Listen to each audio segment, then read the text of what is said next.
Muy buenas, soy el doctor Oreo Lugo, doctor en psicología, y aquí estamos, espacio más de entrevistas, y hoy vamos a conocer a Gastón Auguste. ¿Qué tal, Gastón? ¿Cómo estás? Bienvenido. Hola, Oriol, muchas gracias por invitarme a este espacio. Para mí es un placer, nos conocimos en persona y ahora nos reencontramos virtualmente. Te presento, decir que eres psicólogo, especialista en psicología integradora, miembro del grupo de trabajo de psicología LGTBIQ+, del Colegio Oficial de Psicólogos de Cataluña y de la Asociación Intercanvis de Papers de Psicoanálisis. También publicaste el artículo Chemsex y psicoterapia grupal virtual en la revista Intercanvis. Me gustaría, Gastón, empezar preguntándote acerca de tu historia. ¿Cómo te adentraste en el campo de la psicología? Cuéntanos. Bueno, yo estudié psicología en Argentina y luego vine a Barcelona a hacer un máster de la Universidad de Barcelona, que es un máster de psicodrama y grupos. Ujú, Y bueno, comencé trabajando con pacientes en individual ujú, y se me empezaron a acercar personas del colectivo LGTB porque veían que era más fácil contarme cosas a mí que a otros psicólogos simplemente por ser parte del colectivo ujú. LGTB. Ok. Entonces, hay muchos aspectos que normalmente no se tienen que explicar, estilos de vida, detalles. Bueno, de hecho, yo creo que ahora que ya han pasado 10 años desde el comienzo, Ujú, eh, puedo ver que se acercan mucho los programas de pares que hay bueno, de hecho creo que el programa de pares empieza en Canadá, en hospitales, bueno, comienza en el ámbito sanitario, ujú. programas de pares para poder mejorar la salud de las personas, porque evidentemente es más fácil hablar con una persona con características similares que Ujú. con alguien muy, muy diferente que hay que explicar demasiado. Correcto. Con lo cual, de alguna forma, encontraste en este sector una manera también de ayudar a esta comunidad. Exacto, Muy sí. bien. No fue algo buscado, Te que buscó. exacto, me he convertido en eso sin ser nada de Está muy todo bien. eso. Está fantástico. Y justamente publicaste un artículo muy interesante sobre cómo hacer terapia grupal de forma virtual con víctimas, ¿no? O gente que ha sufrido chemsex. Háblanos también de este concepto. ¿En qué consiste? Bueno, el chemsex es un fenómeno eh, que tiene que ver con el consumo de drogas asociado a la sexualidad. Ujú, No necesariamente es algo problemático en sí mismo, ujú, eh, porque podemos decir que, que cualquier contexto festivo puede no ser problemático necesariamente, o hay contextos sexuales que no necesariamente que son problemáticos. Evidentemente que estamos hablando de consumo de drogas ujú. y por tanto esto sí se puede convertir en un problema que lleva a Ujú. personas a querer consultar a un psicólogo o necesitar de atención social incluso. Vale. Para que la gente también se pueda ubicar, un chemsex es un tipo de fiesta, ¿no? O de celebración, donde de alguna forma hay una serie de reglas, ¿no? Una serie de pautas, ¿no? Sí, a ver, puede ser, se da a través, es un fenómeno que se da principalmente en grandes ciudades, se da entre hombres que tienen sexo con hombres, Ujú, también aquí podríamos incluir a personas trans y a personas no binarias, y consiste básicamente, bueno, se da a través de redes sociales ujú, mayoritariamente, a través de algunas aplicaciones específicas, eh, y bueno, consiste en quedar por ejemplo, en domicilios privados para tener sexo. Y esto puede ser en grupo, puede ser de a dos personas, puede ser de a tres, eh, puede ser, bueno, esto en domicilios privados, puede ser en clubes de sexo, en saunas, eh, puede variar ujú. los lugares donde se dé. Y bueno, más o menos esas son características. Sí está considerado a nivel estatal un programa de salud pública Ujú, hace como unos años atrás, por los ingresos que había en urgencias, por cómo llegaban urgencias personas con GHB, que son estas drogas que son más específicas, GHB, mefedrona, metanfetamina, que bueno, tienen algunos efectos secundarios si no se las administran bien, y, o, bueno, o cuando el consumo se convierte en problemático. O sea que hay un consumo de drogas que está asociado a esas fiestas sexuales, ¿no? Es decir, son como fiestas sexuales con un componente o un alto componente de consumo también de drogas, ¿no? De sustancias que alteran también la percepción. Exacto, sí. Y esto supongo que luego también lleva a una serie de secuelas, ¿no? No solo por la adicción a nivel de consumo, sino también porque luego también hay abuso, ¿no? A nivel sexual en algunos casos, o puede ser que haya algunas situaciones en las que las personas que están implicadas puedan llegar a perder el control, ¿no? Y a lo mejor también pueden eh, dejar o vivir una serie de secuelas psicológicas, ¿no? Es bastante curioso esto que dices, Uriel, porque creo que cuando consumimos drogas Ujú, nos podemos desinhibir y pueden aparecer algunos aspectos de la personalidad más agresivos. En la sexualidad hay dinámicas de poder, ujú. evidentemente, Vale. sin drogas, allá hay dinámicas de poder. Eh, bueno, ahí podríamos buscar algunas referencias, ¿no? Algunos autores que nos Ujú. hablan de esto, Zizek, eh, Sí. Lacan, bueno, hay otros autores también que describen todos estos fenómenos acerca de la sexualidad. Por lo tanto, claro, cuando a eso le agregamos drogas, Ujú, pueden haber algunos momentos de disociación. Bueno, entonces sí, tema de consentimiento sería uno de los aspectos que se suelen tratar, tanto a nivel de personas que eh, han sufrido algún tipo de agresión ujú, o personas que han agredido y luego se sienten avergonzados, culpables, se sienten que han hecho algo que no corresponde consigo mismos, ujú. con la vergüenza que eso significa y bueno, con la propia como disociación que hay. Ujú. Y luego son personas que a lo mejor acaban en tu consulta, ¿no? De alguna manera, pues tú acabas también acompañando en un proceso psicoterapéutico, ¿no? Sí, exacto. Yo trabajé unos años en una ONG que se llama Stop, como coordinador del servicio ¿Vale? y del área psicológica. Y, y bueno, la verdad que fue bastante interesante porque ahí la verdad que pude aprender mucho, trabajé específicamente con esa población. eh, y, bueno, hasta el día de hoy sigo recibiendo consultas, ya no evidentemente como a través de esta ONG, sino en mi consulta. Y veo que el tipo de demandas tienen que ver con personas que o quieren dejar de consumir drogas y no pueden dejar de hacerlo, Ujú, o dos, quieren recuperar su vida sexual. Y porque una de las cosas que sucede, que es bastante frecuente, es que luego de muchos años de consumir drogas para tener sexo, la sexualidad queda asociada a mm, determinadas drogas. Entonces, claro, sin esas drogas no hay sexualidad. ya Cosa que veo, eso, bueno, trae mucha dependencia a la vez al consumo. ya veo. Es como un círculo vicioso, ¿no? Exacto.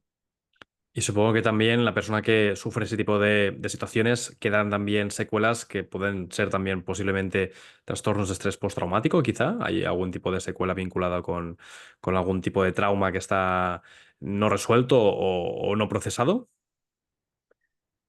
Sobre el trauma hay algo muy curioso. Esto es, eh, mira, aproximadamente, a ver, primero, es que aquí se me ocurren varios datos. Sí.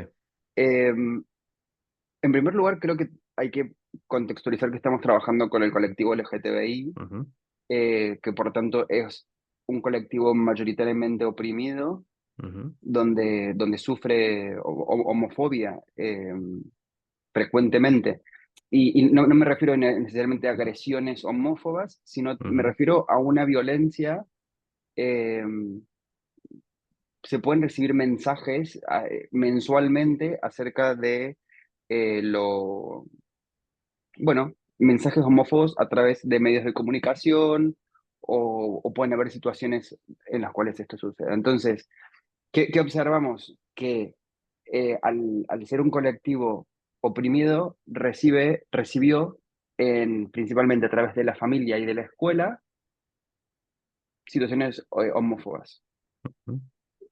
Esto no quiero plantearlo como una generalización de todas las personas, absolutamente que no, pero sí es algo que se observa en la clínica. Situaciones de bullying escolar, por ejemplo, Ujú. eh, apoyado por los adultos de estas instituciones o incluso en la familia. Y esto, eh, evidentemente, que deja secuelas para la vida adulta. Ujú. Entiendo. Entonces, claro, tenemos a un colectivo, ni hablar de personas que han sufrido, a eso habría que agregar situaciones de violencia física, de Ujú, maltratos físicos, de violencia psicológica o abusos sexuales infantiles, ujú, que eso sería como agregar un poco más de, de fuego, ¿no? ujú, Entonces, claro, luego nos encontramos con adultos que han vivido estas infancias, estas adolescencias, eh, y, y evidentemente que son mucho más vulnerables a generar una dependencia en el consumo de drogas. Y esto no lo dicen solamente las estadísticas que analizan este colectivo, sino lo dicen las estadísticas en general a las personas que consumen drogas. Que evidentemente la gente que ha sufrido violencia física o ujú, abuso sexual quedan más vulnerables a generar dependencia. ujú. Entiendo. Es como una serie de... Una mochila emocional que se va cargando de más y más experiencias, ¿no? Exacto. Exacto. Entonces, claro, cuando uno empieza a desmontar como el chemsex, uno empieza a encontrar, bueno, con ciertas infancias, con adolescencias, con muchas veces falta de red, de red familiar, porque hay familias, por ejemplo, que no saben que sus hijos son homosexuales y tienen 40 años, Ujú. que en realidad lo saben, pero es un tema que no se habla, Tema tabú. exacto, y que no reciben ningún tipo de soporte y naturalización, como sí sucede en la heterosexualidad. Ujú. Entiendo. Con lo cual, al final, el chemsex es un resultado, ¿no? Es una consecuencia, ¿no? La gente que lo quizá acaba buscando para compensar quizá una serie de heridas del pasado. Por ejemplo, eso sería como una de las líneas. Una posible Hay explicación, otra, ¿no? exacto, Sí, porque sí. al final las Eh, drogas, aunque sean recreativas, pero hay una parte en la que si hay un abuso, a lo mejor realmente hay una compensación a nivel psicológica. Si la gente está adicta, sí, no sé hasta qué punto la gente puede decir, no, no, tengo plena libertad de escoger. Uf, una adicción es como una enfermedad. exacto, sí. Y también hay otro de los fenómenos que tienen que ver con el VIH. También me Ujú, parece que hay que, dentro de esta construcción de un hilo rosa, en el sentido de cuál es la historia del colectivo LGTBI, ujú, eh, tenemos que ver que, que hubo una pandemia del VIH que ha realmente eh, condicionado la sexualidad de los hombres gays o de las personas HSH, ¿no? Hombres que tienen sexo con hombres, ujú, que realmente, que realmente fue condicionada. ¿Qué sucede? Que, bueno, ni hablar de la estigmatización ujú, del VIH, eh, luego se observan dos características. La primera es personas que se infectan de VIH ujú, y, bueno, todo el estigma que conlleva, se ve que correlaciona con el consumo de chemsex problemático. ujú, Eso es un dato bueno, hay ya diversos estudios que lo explican a esto. Uno se ha hecho ahora recientemente en abril de este año por Apoyo Positivo, que es una fundación de Madrid que se ujú. dedica específicamente a temas de VIH. Vale. Y bueno, entonces, esto sería como una de los predictores, por ejemplo, el tema del VIH. También, claro, hay que pensar que a partir del año, en la década del 2010, que en esa década también aparece la PrEP, que Ujú, es una medicación para no infectarse de VIH, es más bien preventivo. ujú. Interesante. Eh, se abren, por lo tanto, aquí la tecnología médica en los 2000 abre las opciones y el condón no queda como la única opción para prevenir del VIH, sino que aparece la PrEP como otro modo de no infectarse de VIH.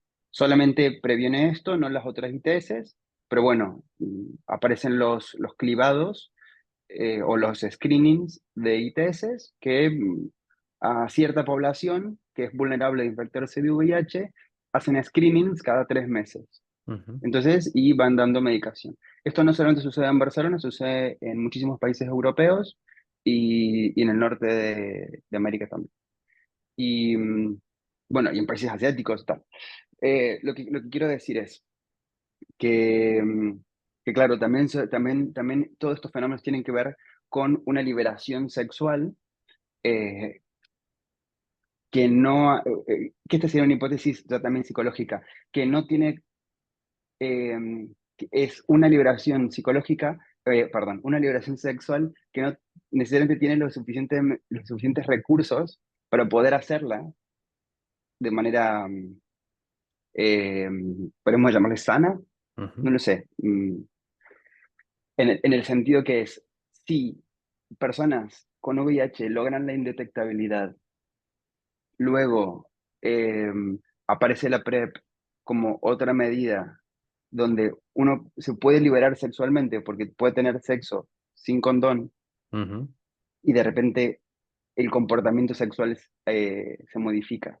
Claro, esa liberación sexual, si podemos pensar, esto lo digo porque, por ejemplo, ujú, eh, cuando vemos adolescentes que se acercan a la sexualidad a través del alcohol, porque es la manera en la cual se pueden desinhibir, porque ujú. claro, eh, tienen ahora la posibilidad de pasárselo bien, de tener encuentros sexuales, de estar en contextos festivos, pero está la vergüenza, culpa, falta de habilidades sociales para ligar, pueden parecer un montón de cosas. Si estamos hablando de eso, bueno, en otras poblaciones también lo podríamos traspolar estas experiencias y, Ujú, claro, pasa que suceden con drogas también diferentes.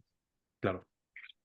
Es como una forma también lo que hablamos, ¿no? De encontrar una vía de liberación de muchas emociones, pero por un camino o por una alternativa que a lo mejor no es la más sana. Exacto, sí, exacto. Con lo Y cual aquí aquí hablaríamos, hace falta mucha también psicoeducación, ¿no? Hace falta también mucha educación sexual y también de prevención. exacto, sí. Hablaríamos más bien del chemsex problemático como una función, como si fuera un síntoma. Ujú, Y por tanto habría que pensar cuál es la función de ese síntoma. claro. ¿Qué, qué es lo que está por debajo? Eh, Ujú. Sí, sí, sí, hay que rascar, hay que hacer un proceso de introspección. Y no sé hasta qué manera también, Gastón, esto lo vinculas con el psicodrama. No sé si también incluyes sesiones de psicodrama para trabajar ese tipo de traumas o es una herramienta más también que está a tu disposición. Eh, bueno, psicodrama como tal no lo hago Vale, con pacientes que practican chemsex. vale, Sí trabajo con terapeutas corporales muy bien. que hacen un trabajo corporal para poder, eh, eh, para poder significar algunas cosas, para desbloquear a niveles más preverbales Ujú, para poder, para poder generar confianza a través del cuerpo, para poder recuperar esa sexualidad. muy bien, Eh, sí, suelo trabajar con algunos terapeutas corporales que me gustan mucho cómo se qué acercan a bueno, los pacientes, qué bueno, con qué cuidado lo hacen. muy bien. Pero yo no lo hago porque es demasiado. Son demasiadas cosas, ¿no? Al final también para poder abordar.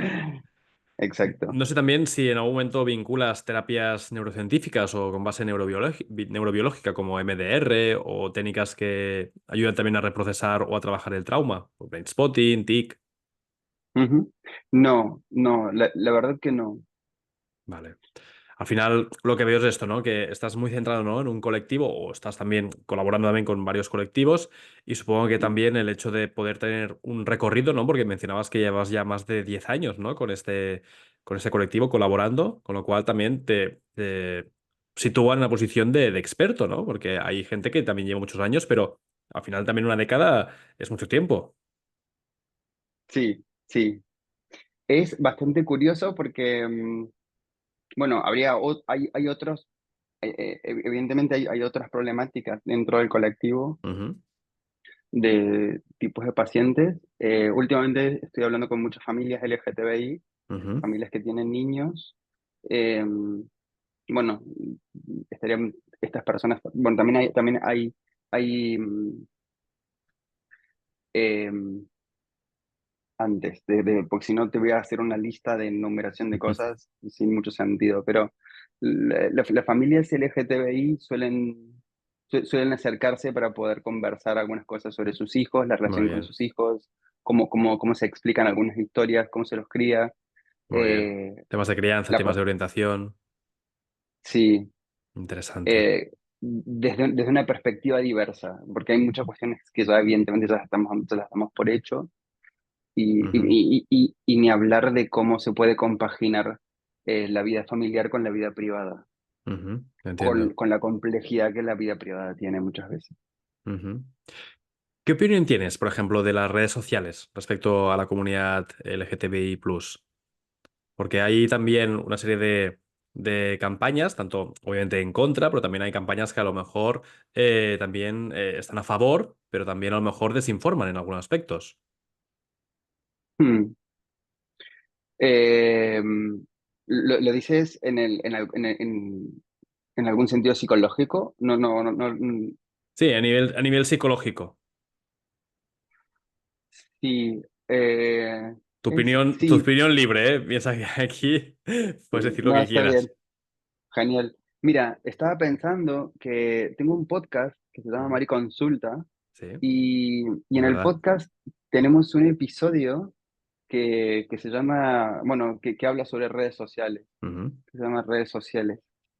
Eh, y claro, un poco hablamos sobre las dinámicas que hay eh, eh, entre Instagram, entre Grindr o las aplicaciones de ligue, ujú, qué lugar ocupan esas aplicaciones, qué es lo que uno en realidad está buscando.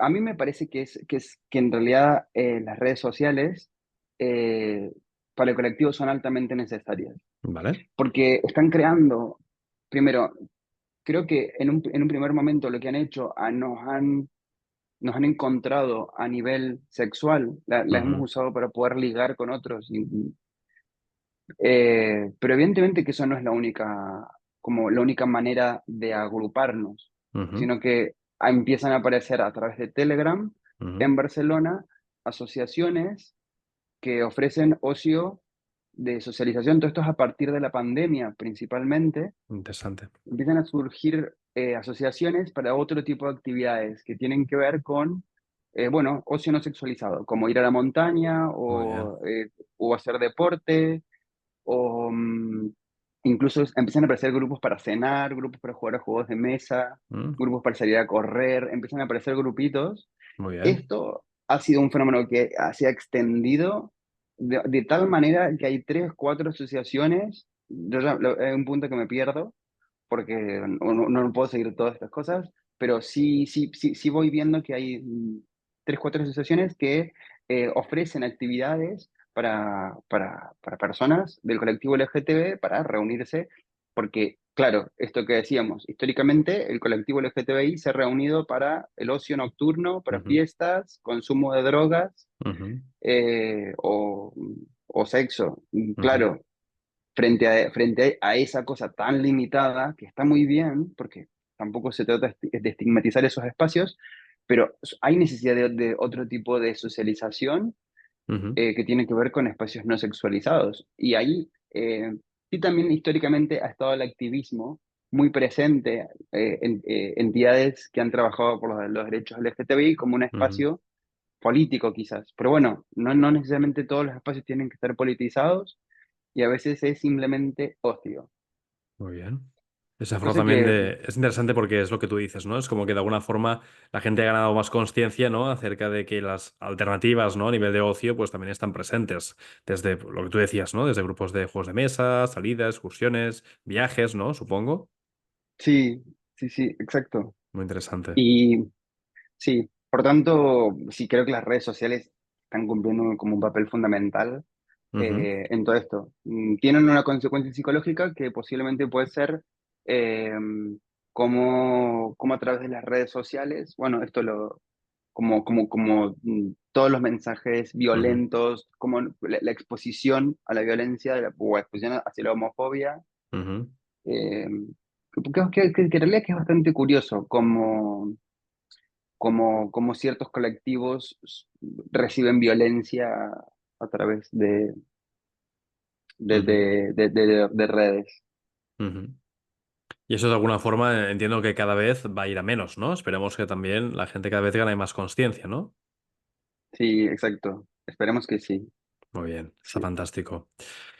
Gastón, nos acercamos ya al final de la entrevista. Me gustaría que pudieras dar un último mensaje a la gente que nos está viendo y a lo mejor, pues, querría, ¿no? Pedir ayuda, a lo mejor es alguien que se siente identificado con este colectivo. ¿Cómo podría llegar a hacer esos pasos para poder también, de alguna forma, trabajar con aquello que le preocupa? Mm. Bueno, hay varias maneras de poder acercarse. Ujú, Eh, sí, es curioso esto. Porque eh, se me ocurre pensar, a ver, eh, eh, eh, evidentemente está toda la red pública, los CAS, ujú, están las entidades, hay psicólogos, creo que es fundamental poder hablar con pares, con amigos. ujú, Muchas veces las familias, los padres, no acaban de saber bien cómo acompañar porque a veces les queda un poco, les queda realmente lejos la situación y se quedan sin recursos, pero creo que si alguien no está a gusto con su sexualidad o incluso con su consumo de sustancias y necesita hacer una pausa, un momento, hay como dos maneras creo que de llegar. Pero vemos que hay personas que se acercan a través de la gestión del consumo porque quieren gestionar su consumo y hay personas que eligen la abstinencia. ujú, Y estos dos paradigmas conviven, como paradigmas abstencionistas y paradigmas de gestión de consumos. Hay herramientas y están bastante desarrollados estos modelos, ujú, ambos. Eh, pero sí, esto da la posibilidad que las personas que estén pasando por alguna situación que estén planteando si su consumo es problemático, puedan acercarse de un modo que puedan tener mayores habilidades ujú, para gestionar el consumo o realmente decidir, mira, hasta aquí he llegado eh, y quiero dejar todo esto atrás. ujú. Entiendo. Y para los padres, a lo mejor que no están viendo, que a lo mejor no saben muy bien cómo acompañar a sus hijos o sus hijas, ¿qué podríamos decirles? Creo que es fundamental que consulten a profesionales Ujú, para poder hablar sobre estos temas y muchas veces yendo como padres a terapia. Yo he tenido algunos casos de estos de padres muy preocupados ujú. que han venido a Muy mi bien. consulta a decirme no sabemos cómo ayudar a nuestro hijo porque no se está dejando ayudar, pero estamos en una situación muy complicada. Y a veces la psicología sistémica tiene muchas herramientas para poder mover el sistema familiar y generar modificaciones en alguno de sus miembros. Ujú. Entiendo. Muy bien. Y Gastón, para la gente que quiera llegar a contactarte, ¿cómo puede hacerlo? ¿Cómo puede llegar a ti? Bueno, me pueden buscar por LinkedIn como Gastón Auguste o si no en mi página web que es gastonauguste.com Muy bien. y, y bueno, eso, estoy aquí en el Carrer Tuset en Barcelona Muy bien. y pues eso. Fantástico. Gastón, ha sido un auténtico placer. Esperamos que la gente que está viendo esta entrevista, aparte de suscribirse en el canal, que puedan también contactar con Gastón, que puedan también pedirle cualquier tipo de consulta, cualquier tipo de duda. Gastón está disponible, responde, doy fe, es una persona muy accesible y sobre todo que la gente también que tenga cualquier tipo de preocupación en este ámbito o en cualquier otro también vinculado con la comunidad que pueda también pues dejarse ayudar, ¿no? También, ¿por qué no decirlo? Como tú decías, con esos pares, con esas figuras que a lo mejor también pueden tener más conexión y nada, les animamos a que así lo hagan. Muchísimas gracias, Gastón. Muchísimas gracias, Uriel, un placer. Abrazo fuerte. Cuídate. Chao. Adiós.